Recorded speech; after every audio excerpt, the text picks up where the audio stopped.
Another day, another luto. Wow, look at that.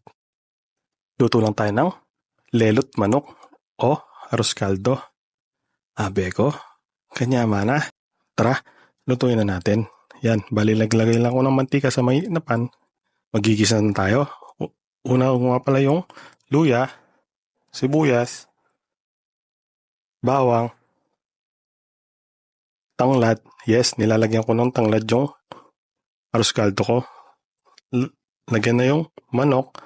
Lagay na rin yung kasubha. Igisa-gisa hanggang maluto yung manok. Dapat lutong-luto. Lagyan na rin ng nor cubes, patis, at paminta. Lagyan na yung bigas. Korean rice nga pala yan.